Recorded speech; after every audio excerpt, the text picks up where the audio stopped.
Hello, mathematicians. Today we're going to be learning about slope-intercept form using a table.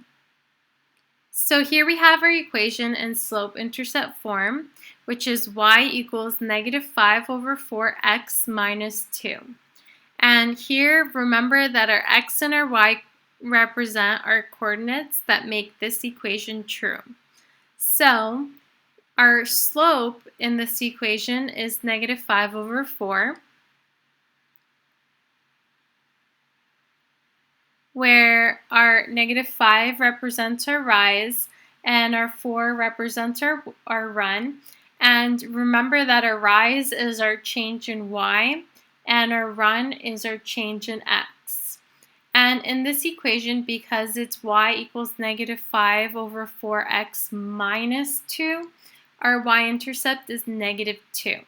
So remember that our y-intercept is when our line crosses the y-axis, and when our line crosses the y-axis, our x value is 0.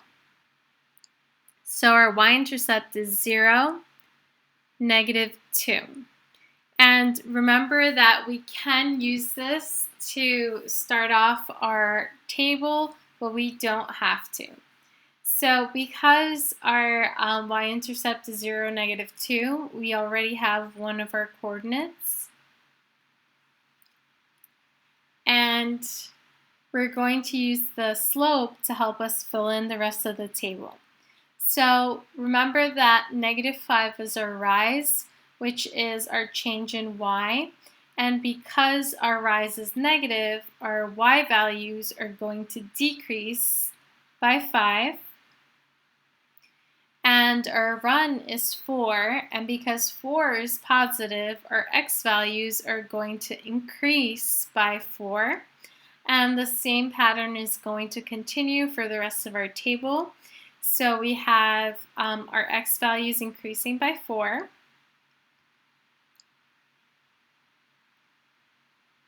And our y values decreasing by 5.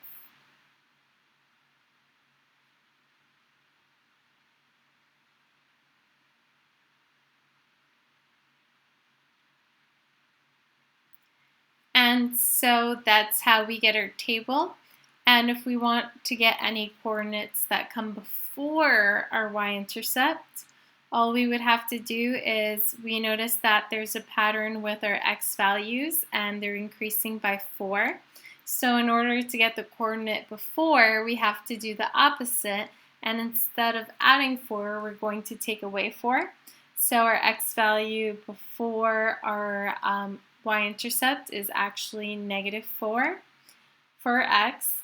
And then for a y value, if we want to know the coordinate before, we're going to do the opposite again. So instead of taking away 5, we're going to add 5. So the coordinate that comes before is +3.